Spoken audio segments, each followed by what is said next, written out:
바꿔달았습니다.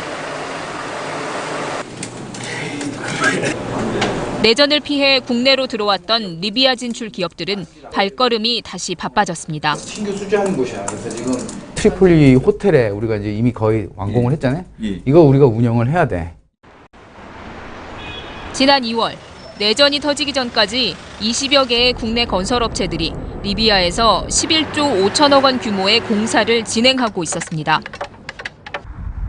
내전이 시민군의 승리로 기운 상황에서 6개월 동안 중단됐던 사업을 다시 시작할 수 있도록 현지 사정을 살피는 것이 급선무입니다. 일부 업체들은 리비아 인근의 튀니지나 몰타 등으로 직원을 급파했습니다. 저희들이 두고 나온 장비라든지 자재라든지 그런 것들이 얼마나 온전하게 보존이 돼 있는지 그게 파악하는 게 급선무인데 지금 상황으로서는 어느 정도 예상 밖에는 할 수 없는 입장이고 그렇다고 지금 당장 들어갈 수 있는 입장은 아닙니다. 치안이 안전이 확보돼야 들어갈 수 있기 때문에 그러기 위해서는 최소한 아마 한 1, 2주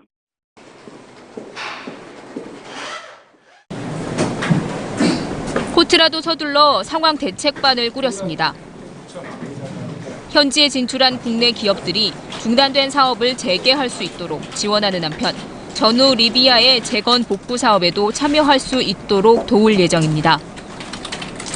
우선 저희들이 재건과 복구가 예상되는 프로젝트 현지에서 프로젝트를 조사하는 데 집중을 하면서 동시에 복구 프로젝트에 진출할 수 있는 그런 시장 부분을 조사하기 위해서 사절단을 현지에 파견할 예정입니다.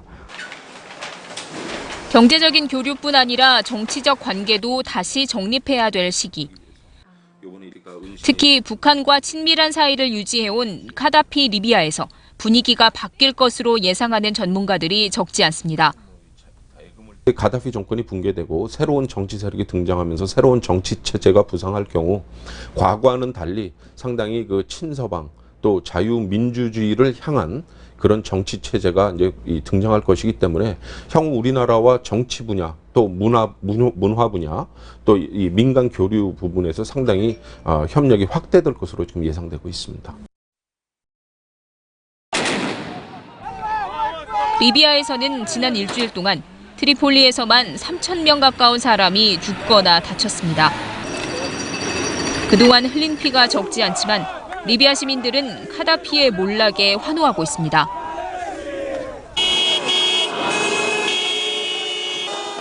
We can sniff the democracy, real democracy. We can sniff the real life. Our hearts feel the happiness. 리비아 시민들이 독재를 청산하고 제대로 된 민주국가를 이루기까지는 카다피 일가의 체포와 처리, 140여 개 부족들과의 이해관계, 또 내전 단계부터 개입한 서방 국가들과의 관계 정립 등 앞으로 풀어야 할 숙제가 많습니다. 리비아 과도 정부의 숙제들은 내전 때문에 철수했다가 리비아로 하나둘 복귀하는 국내 기업들이 고려해야 할 변수로 고스란히 남게 됐습니다. 그리고 리비아 새 정부와 어떤 관계를 맺으며 발전시켜 나갈지는 앞으로 우리 외교력이 보여줄 대목입니다.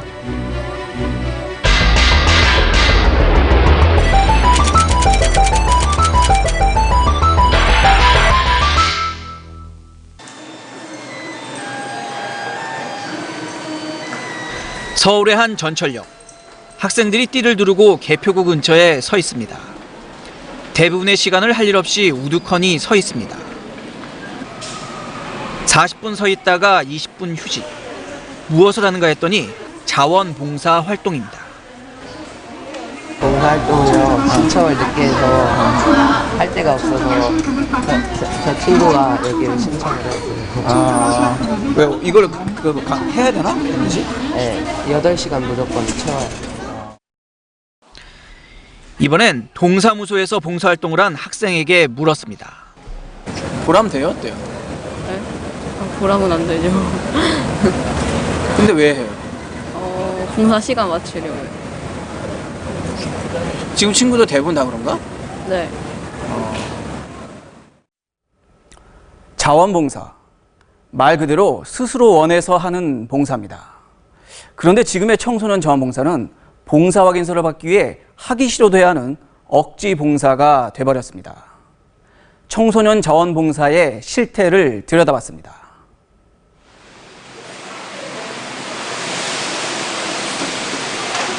중학교 3학년 박예찬 군. 3년 내내 여러 봉사활동을 했지만 인상에 남는 건 양로원 봉사활동 한 번뿐입니다. 그래도 좀 마음에서 우러나와서 한 것 같고 딴 건 다 그냥 좀 억지로 한 것 같은데 봉사 시간 채우려고 했는데 그건 진짜 하고 싶어서 한 것 같아요. 고임 내신 성적 산출에서 만점을 받기 위해서는 1년에 18시간씩 3년 동안 봉사활동을 해야 합니다. 때문에 부모들이 나서서 자원봉사에 대한 정보를 먼저 챙기기도 합니다. 먼저 엄마들이 정보가 빨라야지 또 아이들 그 봉사 시간도 많이 채울 수가 있으니까 아이들이라기보다는 엄마가 먼저 나서서 찾아줘야 하는 입장입니다. 이 때문에 보람 있는 봉사활동보다는 쉽고 시간 때우기식 봉사에 몰리고 부모가 자원봉사를 한 뒤 학생 이름으로 봉사 확인서를 발급받는 편법도 행해집니다.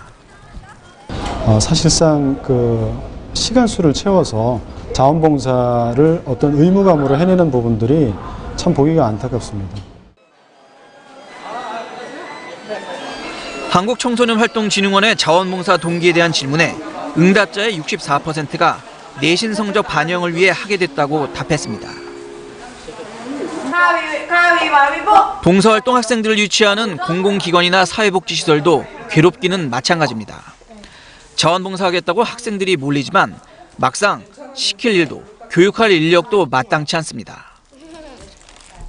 일반 이제 어떤 복지기관이나 하는 기관들은 특별한 그런 기관들을 빼고서는 거의 소수의 인원으로 많은 일들을 많이 해요. 그래서 봉사자들을 항상 데리고 다니면서 이렇게 해야 된다라고 하는 것들은 극히 이제 어려운 경우죠. 무엇보다 학생들에게 자발성이 없다는 게 아쉬운 점입니다. 그 성적 때문에 아이들이 오는 거잖아요. 학교에서도 좀 이렇게 성적을 인정을 해주려면 좀 제대로 된 교육을 좀 사전에 시키고 좀 보내주셔야 되지 않을까. 봉사에 대해서 전혀 몰라요, 아이들이. 청소년 자원봉사 활동은 학생들의 창의성과 인성 함양을 위해 지난 1995년 5.3.1 교육개혁에서 도입됐습니다. 지난 2006년에는 자원봉사 기본법이 제정돼 봉사활동이 강화 의무화됐습니다. 그러나 의무화만 됐지 제대로 된 봉사를 할 수 있는 프로그램은 많지 않습니다. 현재까지는 그저 자원봉사활동에 참여만 하면 된다라는 식으로 자원봉사활동을 양적으로 늘리는 데만 급급하다 보니까 그 자원봉사활동 참여가 시민들에게 만족감을 주고 혹은 청소년 중고등학생들에게는 미래사회의 지도력으로 시민의식을 함양하는 교육적 효과를 가지는 질적인 콘텐츠를 갖추지 못했습니다. 하드웨어는 구축됐지만 소프트웨어가 없다는 겁니다.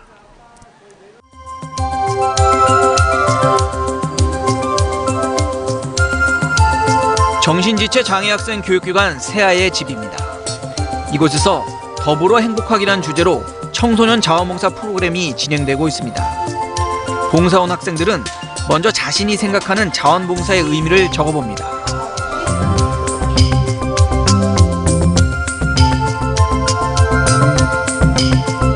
그리고 장애 학생들을 위해 무엇을 할 것인가 스스로 결정합니다.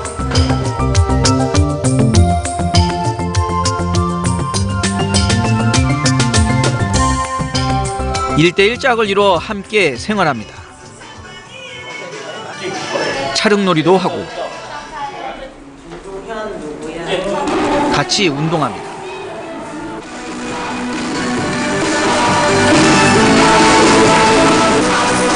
짝꿍을 위해 서로 장기자랑도 준비합니다.